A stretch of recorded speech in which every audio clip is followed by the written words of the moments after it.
동물성 햄철과 철분 보충제 과잉 섭취는 무서운 결과를 가져올 수 있습니다. 이광조 박사의 채식치유학 141쪽에는 현대의 영양학은 동물성 식품이 함유된 햄철로 인한 과도한 철분의 흡수는 암, 당뇨, 심혈관 질환 발생의 주요한 원인으로 작용할 수 있다고 알린다. 왜냐하면 철분은 활성산소의 생성 연쇄 반응에 촉매로 작용할 수 있기 때문이라고 기록되어 있습니다.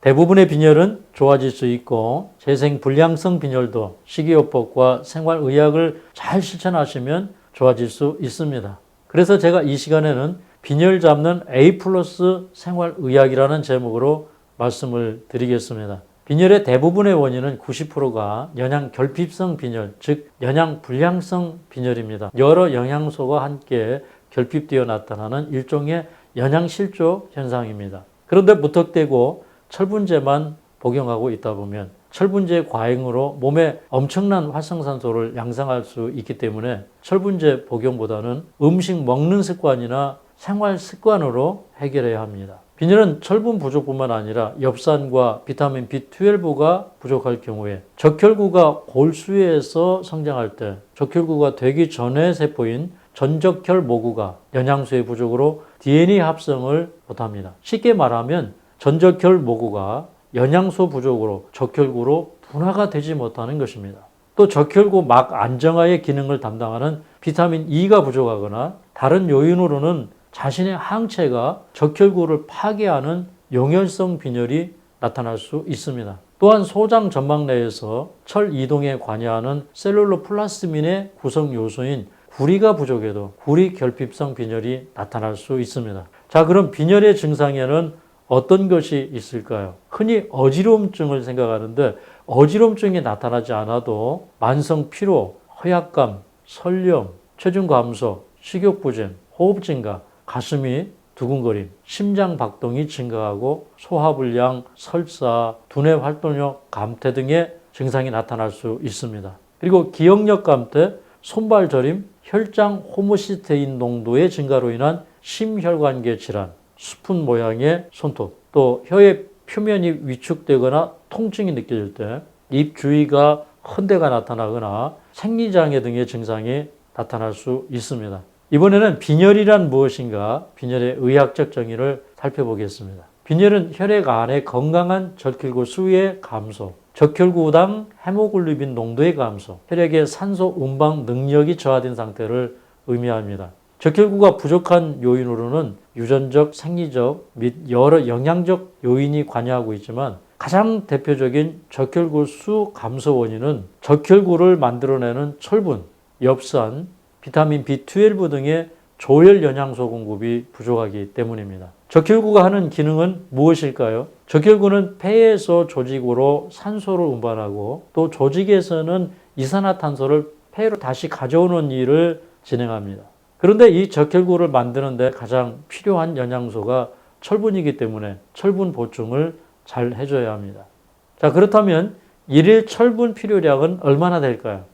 우리 몸 안에는 약 3g에서 5g의 철을 가지고 있는데 철분이 부족하면 이 그림에서 보시는 것처럼 적혈구 수가 줄어들어 빈혈이 생깁니다. 놀랍게도 정상 성인의 골수에서는 매일 이상의 적혈구가 생성됩니다. 이렇게 많은 적혈구를 만들어내는 재료로 철분이 매일 20에서 25mg이 필요한데 다행스럽게 대부분의 철분이 재활용됩니다. 우리 몸의 대식세포가 노쇠한 적혈구를 잡아먹고 철을 분해해서 필요할 때 혈장으로 내어보내어 조직에 공급하므로 철분은 거의 재활용됩니다. 그러므로 정상인은 매일 1에서 2mg 정도의 철분만 보충해주면 되는데 이 정도가 흡수되면 음식으로는 8에서 15mg 정도를 섭취하시면 보충될 수 있습니다. 그런데 이 철분도 알고 보니까 양질의 철분과 저질의 철분이 있습니다. 이제 철분의 종류를 알아보겠습니다.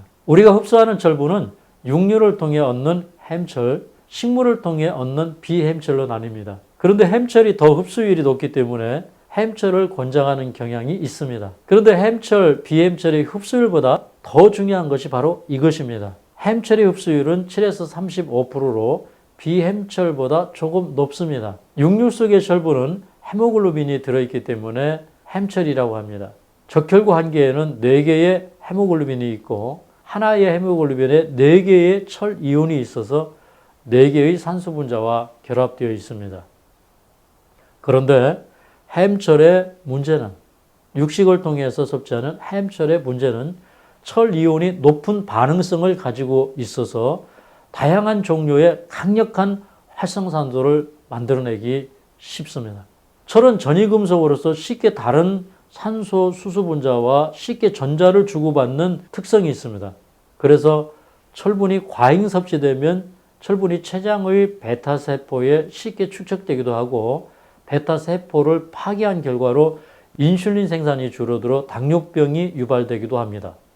햄철 섭취 1mg이 증가할 때마다 당뇨병 발생 가능성이 16%가 높아졌다는 연구 논문도 있습니다. 논문에서는 철분 강화제를 사용하는 사람들의 50% 이상이 권장 수준보다 무려 5배에서 10배 이상을 섭취한다고 기록되어 있고 철분 과잉 섭취는 구리와 아연 같은 무기질의 부족을 초래한다고도 되어 있습니다. 그래서 햄철보다는 식물성으로 섭취하는 비햄철이 흡수율은 낮지만 안전합니다. 비햄철의 흡수율은 2에서 20% 정도입니다. 비햄철은 주로 식물성 식품에서 얻을 수 있고 결합력이 약해 흡수에 방해를 많이 받습니다. 음식물 속의 탄닌산, 피테이트산, 폴리페놀 등의 성분은 비햄철과 결합되기 쉽기 때문에 햄철 흡수가, 철분 흡수가 잘 안 됩니다. 반면 소장의 낮은 pH 환경, 시트러스산과 아스코르부스산은 철의 흡수력을 높이고 비타민 C를 함께 섭취하면 비타민 C가 산가철을 이가철로 만들어 흡수를 증진시키는 것으로 알려졌습니다. 비햄철은 흡수력이 떨어진다는 염려가 있음에도 불구하고 2019년 미 임상저널에 소개된 자료를 보니 채식인이 비채식인보다 철분 결핍성 빈혈이 적은 것으로 나타났습니다. 그래서 꼭 햄철을 고집할 필요가 없다고 봅니다. 햄철은 독성 유리기, 즉 강력한 각종 활성산소를 만들어냅니다. 자, 오른쪽 그림을 보면 우리는 매일 10에서 20mg의 철분을 흡수한다고 가정을 한다면 이 철분이 혈액으로 들어가 트랜스페린이라는 운반체와 결합되어 각 조직으로 운반됩니다. 하지만 트랜스페린에 결합되지 못하는 넘치는 철분은 독성 유리기가 되기 쉽습니다. 그러므로 철분은 과다 섭취하면 많은 문제가 생깁니다. 연구 자료를 보니 철분 강화제를 사용하는 사람들의 50% 이상이 권장 수준보다 5배에서 10배 이상을 섭취한다고 한다는 실태 보고가 있었습니다. 또한 철분 과잉 섭취는 구리와 아연 같은 무기질의 부족을 초래하고 노화, 심혈관 질환이나 암, 알츠하이머병을 유발하는 주범이라는 자료도 있습니다. 동물성 햄철과 철분 보충제 과잉 섭취는 무서운 결과를 가져올 수 있습니다. 이광조 박사의 채식치유학 141쪽에는 현대의 영양학은 동물성 식품이 함유된 햄철로 인한 과도한 철분의 흡수는 암, 당뇨, 심혈관 질환 발생의 주요한 원인으로 작용할 수 있다고 알린다. 왜냐하면 철분은 활성산소의 생성 연쇄 반응에 촉매로 작용할 수 있기 때문이라고 기록되어 있습니다. 사실 지금까지 우리는 잘 알지 못해서 철분제를 사 먹거나 육류를 통해 철분 섭취를 많이 해왔지만 많은 주의가 필요하다는 사실을 인지해야 합니다. 다음은 철분 결핍성 빈혈의 판정 지표를 보겠습니다. 철분은 헤모글로빈을 구성하는 주요 성분이라서 헤모글로빈 수치를 보면 우리 몸의 철분량을 알 수 있습니다. 헤모글로빈 중에 산소와 결합하는 철이 부족하면 적혈구의 헤모글로빈 수치가 감소하는 양상을 보입니다. 빈혈은 WHO 기준으로 보면 성인 남성은 13, 성인 여성은 12 이하를 빈혈이라고 판단합니다. 빈혈을 예방하려면 철분 보충을 잘해야 하는데 자연건강계에서는 철분이 많은 햄철보다는 비햄철 섭취를 권장합니다. 철분 일일 필요량은 대략 성인 남성은 8에서 12mg, 여성은 14에서 16mg입니다. 육류나 어패류, 생선, 달걀 등의 햄철이 많음에도 불구하고 곡류, 전분류, 채소류를 통해 철분을 흡수하는 것이 가장 이상적입니다. 그림 오른쪽을 보시면 채소류 가운데 감자는 특히 철분이 많습니다. 다음에는 쑥, 냉이순입니다. 하지만 이보다 많은 철분을 가진 채소도 있습니다. 그림에는 없지만 1위가 무말랭이, 2위가 무청입니다. 렌틸 콩에도 많은 철분이 들어있습니다. 건강한 식단을 가지고 있는 사람은 사실 철분 걱정은 거의 안 해도 대부분 저절로 해결이 됩니다. 하지만 철분이 부족한 분은 다음과 같은 증상이 있으니 잘 살펴보시고 철분을 보충하시기 바랍니다. 철분 결핍성 빈혈 증상입니다. 산소 부족으로 인한 두통, 현기증, 권태감, 피로, 호흡곤란, 수품 모양의 손톱, 위산 부족과 위점막의 손상, 지푸라기 흙먼지 등을 먹는 피카 현상, 생리불규칙 등이 나타납니다. 이번에는 거대 적혈구 모구 빈혈을 소개해 드리겠습니다. 엽산 및 비타민 B12가 부족하면 골수에서 적혈구가 정상적으로 성숙하지 못해 적혈구가 거대해집니다. 이것을 거대 적혈구 모구 빈혈이라고 합니다. 엽산이나 B12가 부족하면 적혈구가 되기 전에 미숙한 세포 상태인 적아구가 비정상적으로 커지고 빨리 죽어 없어져 적혈구가 부족하고 적혈구의 기능을 잘하지 못하는 상태가 됩니다. 엽산과 비타민 B12 부족은 혈소판, 백혈구, 적혈구 생성에도 문제가 됩니다. 엽산이나 B12가 부족하면 DNA 합성 장애가 일어나 골수에서 줄기세포가 형성되고 줄기세포가 적혈구, 백혈구, 혈소판으로 분화되는 조혈기관의 세포 분열에 큰 장애가 발생하게 됩니다. 엽산이 부족하면 미성숙 적혈구 단계 적아구가 커지고 적혈구 수가 적어져 빈혈이 생깁니다. 그뿐만 아니라 엽산이 부족하면 세포 독성 물질인 호모시스테인이 많아져 혈관질환, 심장마비, 뇌졸중 등 문제가 발생합니다. 그러면 엽산이 많은 식품에는 어떤 것이 있을까요? 이 그림을 보시면 엽산은 딸기, 시금치, 쑥갓에 많이 들어있습니다.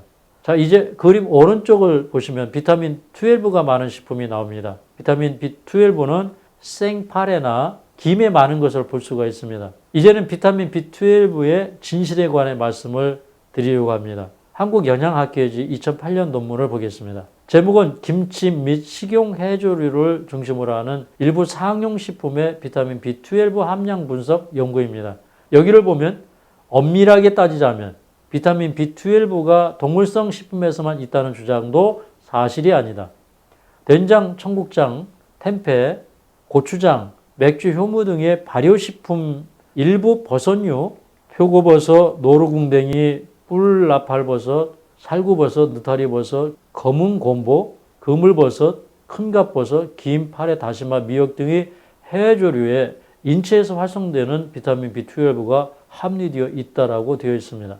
또 다른 논문, 한국의 장류, 김치 및 식용해조류를 중심으로 하는 일부 상용식품의 비타민 B12 함량 분석 연구를 보면 국산 대두를 이용하여 전통식 방법으로 제조한 된장의 비타민 B12 함량은 국산 대두를 이용하여 정통식 방법으로 제조한 된장의 비타민 B12 함량은 1.85 마이크램이었으나 시중 마트에서 구입한 뇌종의 공장식 된장들은 0.04에서 0.86 마이크로그램으로 상품 간의 차이가 많았으나 전반적으로 정통식 된장이 공장식 된장보다 비타민 B12 함량이 훨씬 더 높았다라고 되어 있습니다. 또한 청국장 역시 정통식 청국장의 비타민 B12 함량은 0.69 마이크로그램인 반면 마트에서 산 두 종의 공장식 청국장은 0.06에서 0.15 마이크로그램을 함유하고 있었다라고 되어 있습니다.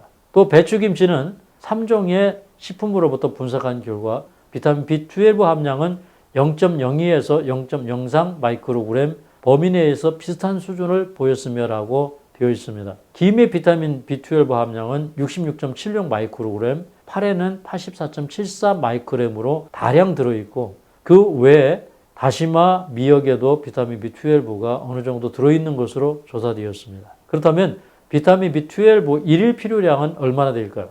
비타민 B12는 시아노코발라민이라고 부르며 붉은색의 비타민이라고도 불리기도 합니다. WHO는 일일 섭취량을 1.0 마이크로그램으로 권고하고 있지만 우리나라에서는 성인 2.4 마이크로그램, 임산부 2.6 마이크로그램, 수유부 2.8 마이크로그램입니다. 이 양은 하루에 김 한두 장, 팔에 3, 4g을 섭취하면 권장량을 쉽게 충족시킬 수 있습니다. 팔에 3, 4g이면 뭐 티스푼으로 하나 정도 양 되겠네요. 자, 이제 빈혈을 없애는 방법을 정리해 드리겠습니다. 첫 번째, 식물성 철분 섭취를 위해 감자 무청을 드시면 됩니다. 엽산 섭취를 위해 딸기 시금치를 드시면 됩니다. 비타민 B12 섭취를 위해 김이나 파래를 드시면 됩니다. 두 번째는 식후 1시간 이내에 커피, 홍차, 녹차 등을 마시지 말아야 합니다. 이런 것들은 탄닌산이 들어있어서 철분 흡수를 방해합니다. 별거 아닌 것 같지만 이런 습관을 끊으면 몸이 많이 좋아집니다. 셋째로 운동을 주 5일 이상, 1일 30분 이상 하시면 좋습니다. 적혈구는 산소가 부족할 때 더 늘어납니다. 운동에서 산소가 부족하게 되면 신장은 더 많은 적혈구를 생성하도록 골수를 자극하기 위해 에리스로포이에틴 호르몬을 더 많이 생산하여 적혈구가 늘어납니다. 넷째, 밤에 충분한 숙면을 취해야 영양 흡수가 잘 되어 영양 결핍성 빈혈이 생기지 않습니다. 다섯 번째, 규칙적인 식사, 채식 위주의 건강 식단 및 과식을 금지하면 대부분의 질병은 개선이 됩니다. 빈혈은 골고루 여러 건강식을 함께 하시는 것이 좋습니다. 저는 자연치유센터를 오래 운영하면서 재생불량성 빈혈도 좋아지는 것을 여러 번 경험했습니다. 오늘 말씀드린 강의가 여러분에게 도움이 되시리라 생각합니다. 오늘 제 강의가 도움이 되셨다면 좋아요, 구독, 알림 설정 부탁드립니다.